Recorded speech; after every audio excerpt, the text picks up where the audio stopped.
Indian women's cricket team world cup 2025ను కైవసం చేసుకున్న విషయం తెలిసిందే. అయితే ఈ విజయం వెనుక జట్టు సభ్యుల కష్టం ఎంత ఉంటుందో అంతకు మించిన శ్రమ కెప్టెన్కు ఉంటుంది. అలాంటి కెప్టెన్ల జాబితాలో నిలుస్తుంది హార్మన్ ప్రీత్ కౌర్.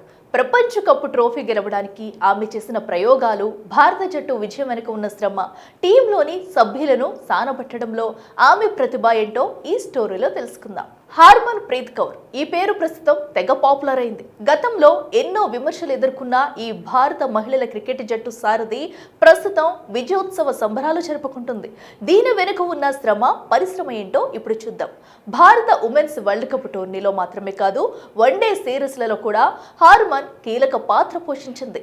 ఆటలో ఆమె కనబరిచిన తీరు అమోఘమని చెప్పాలి. దశాబ్ద కాలంగా అందని ద్రాక్షగా మిగిలిన ఉమెన్స్ వరల్డ్ కప్ ట్రోఫీని మన దేశానికి అందించి తన పేరును సుస్థిరపరుచుకున్నారు. 47 ఏళ్ల సుదీర్ఘ కాలం తర్వాత ఇండియన్స్ కలను నెరవేర్చిన హార్మన్ ప్రీత్ కౌర్ టీంలో అడుగుపెట్టినప్పుడు మంచి బ్యాట్స్మెన్ అయినప్పటికీ పేలవమైన ఆట తీరును కనబరిచారు.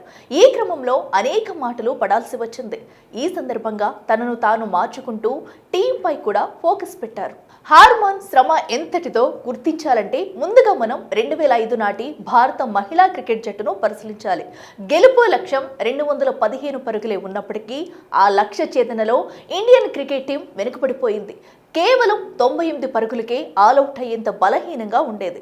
ఇక ఒక దశాబ్దం తర్వాత అంటే 2017 నాటికి వస్తే ఆట తీరులో కొంత మెరుగుపడినప్పటికీ గెలవడం చాలా కష్టంగా ఉండేది. 98 పరుగులకే ఆల్అవుట్ అయ్యే టీం 230 పరుగులు చేసేంతగా బలాన్ని పుంజుకుంది. ఇలాంటి సమయంలోనే జట్టులోకి ఎంట్రీ ఇచ్చింది హార్మన్ ప్రీత్ కౌర్. టీంలోని లోపాలను, తనలోని ఆట తీరును పదును పెట్టుకుంటూ ముందుకు సాగింది. కృషి ఉంటే మనుషులు ఋషులవుతారు అన్న మాటను నిజం చేసింది హార్మన్. 2017 వరల్డ్ కప్ సెమీఫైనల్ విషయంలో హార్మన్ కీలక పాత్ర పోషించింది. 171 పరుగులు చేసి నాట్అవుట్గా నిలవడంతో ఆమె ప్రతిభను గుర్తించారు సెలెక్టర్లు. ఆ తర్వాత ఆమెను T20 టీంకు కెప్టెన్గా బాధ్యతలు అప్పగించారు. అప్పటి వరకు కెప్టెన్గా ఉన్న మిథాలీ సారథి బాధ్యతల నుంచి తప్పుకోవాల్సి వచ్చింది. ఇలా అనేక మ్యాచ్లు ఆడుతూ టీంలోని లోపాలను సరిచేస్తూ అన్ని మ్యాచ్ల్లో విజయం సాధిస్తూ వచ్చింది హార్మన్. ఈ సందర్భంలో ఒక మ్యాచ్కు మిథాలీని సైతం పక్కన పెట్టేంతగా నిర్ణయాలు తీసుకుంది. అప్పట్లో అవి పెద్ద సంచలనంగా కూడా మారాయి.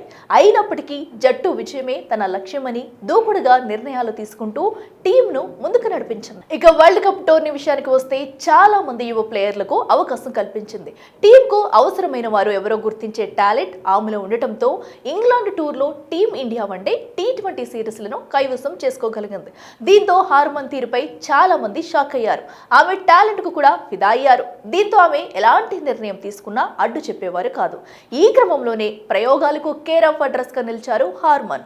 గతంలో 98, 230 పరుగులకే పరిమితమైన ఇండియా స్కోర్ బోర్డును 412 పరుగులకు చేరేలా టీంను నిర్మించారు. వరల్డ్ కప్ ఫైనల్ మ్యాచ్లోనూ సరికొత్త ప్రయోగాలు చేశారు.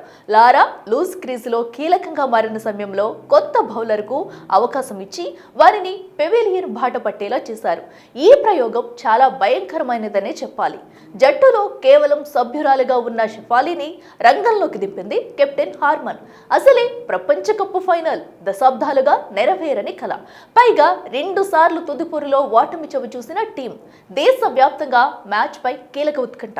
గెలుపు కోసం వేచి చూస్తున్న క్రీడాభిమానులు. ఈ క్రమంలో టీం ఇండియా కెప్టెన్ హార్మన్ బంతిని షెఫాలీకిచ్చి బౌలింగ్ వేయమని ఆదేశించింది. ఇది చాలా గొప్ప ప్రయోగమని చెప్పాలి. ఈ సమయంలో లెక్కలు తారుమారు అయితే ఇండియా కప్ కోల్పోయే ప్రమాదం ఉంది. షెఫాలీ తనకు వచ్చిన ఆ అవకాశాన్ని సద్వినియోగం చేసుకుంది. బౌలింగ్ వేసిన ఫస్ట్ ఓవర్లలోనే తొలి వికెట్ పడగొట్టి అందరినీ ఆశ్చర్యపరిచింది. అంతేకాకుండా సౌత్ ఆఫ్రికా మంచి బ్యాట్స్మెన్ మరీచెన్ వికెట్ కూడా తీసుకుని భారత జట్టు విజయానికి కీలక మలుపు తిప్పింది. ఇలా టీంలోని ప్లేయర్ల టాలెంట్ను గుర్తించిన కెప్టెన్ హార్మన్ ప్రీత్ కౌర్ ప్రయోగాల పుట్టగా నిలిచారని చెప్పడంలో ఏ మాత్రం అతిశయోక్తి లేదు.